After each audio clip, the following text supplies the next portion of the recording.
whole of the African continent need to have an interruption of all these external interference, of all these international interference.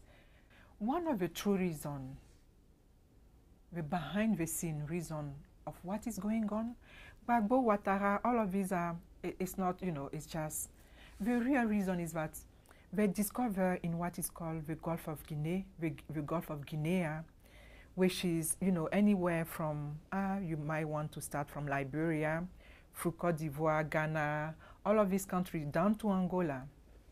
They have discovered the largest oil reserve, one of the largest oil reserves in the world, potentially. On top of that, I understand that the grade of the oil is apparently of a higher quality than even the oil in the Middle East. So the true reason for all of these calamity, bloodshed, and political and civil unrest going on, be it in Cote d'Ivoire as well in many countries in that area of Africa, is really because, unfortunately, the West is trying to position itself to have control on the oil. The reason why so much of this is going on is because they have a stamp. One of the fighting factions have a stamp from the United States, from the United Nations, from France, from the European Union, that it is okay for you to do so to gain power. So you have the United Nations military forces that are on the ground, and were now actually part of the fight.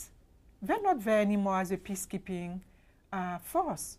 They're there as a fighting military force against civilian, Ivorian.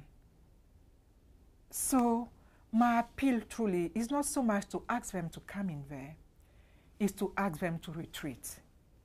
Enough is enough. How many more Africans need to die for them to realize that it's not correct? The same thing happened in Rwanda. And we were all there, watch, and after the fact, then people are coming and try to find solution, blah, blah. In the meantime, you have thousands and thousands of human beings who have been killed. We need to do something. We need to rise as a people, the same way that the people of Egypt came together day after day, week after week, and within 2 or 3 weeks were able to overthrow a government. The same way that Gandhi and people in India, few decades ago, came as a people and were able to free themselves from the previous colonial power. The same way I believe that the African diaspora, and I'm including in the African diaspora, the African American community, they have a mean in terms of media, they have a mean in terms of wealth, they have a mean, the celebrity, they have a mean in terms of visibility. I'm making an appeal to any of those brothers and sisters to please speak out, to please come out and do something, because it is on each and every one of us, it's on our watch. We cannot be comfortable anymore simply because all of our children or all of our family is somewhere here. People are dying day after day, whole village being burned. And the media, unfortunately, the media that people are hearing about is lying about it. I don't understand why, but it's not true. I speak to my brothers, I speak to my friends, and what they're telling me compared to what I hear in the media is totally different story. So I'm making an appeal to this whole community, to the African diaspora, to the Ivorian diaspora, to speak out, to speak out for themselves, because it's too heavy of a price to pay. To speak up for the next generation of African people. To speak up and to do something in their power so that they stop, not in a month, not in 3 weeks, not in 5 days when you have all of these governments coming together. It can be stopped today. It can be stopped now if we as a people come together and rise. Enough is enough. Africa deserves some peace. The African people are human beings like any other people from any other continent, and we deserve to be in peace. We deserve to have the basics. We deserve to not have this imperialism power being imposed on us in the 21st century. Do you realize that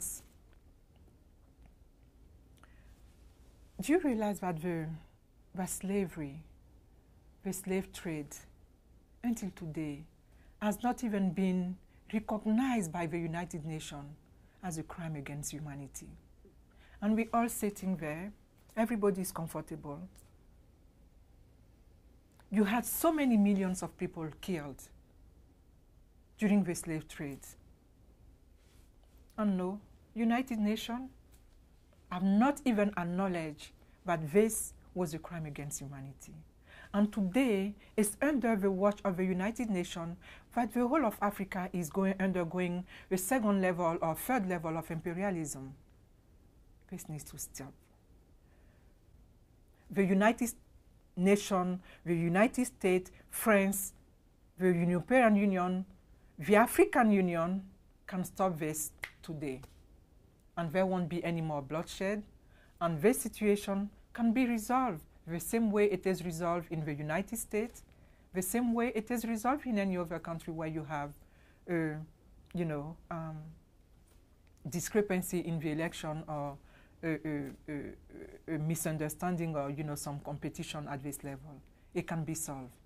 There is no presidential election that should be a justification for so much violence, even for just one human being being killed, but for villages being burned because somebody is from one side or the other side. In the 21st century, we shouldn't be witnessing events like that.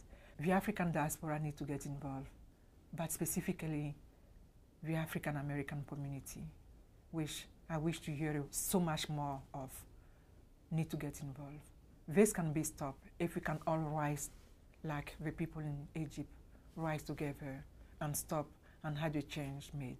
And we can all rise, not as African, not as Ivorian, but as human being, as humankind. We can all rise together and say, enough is enough. The bloodshed needs to stop, and we can do this and find a solution in a different way.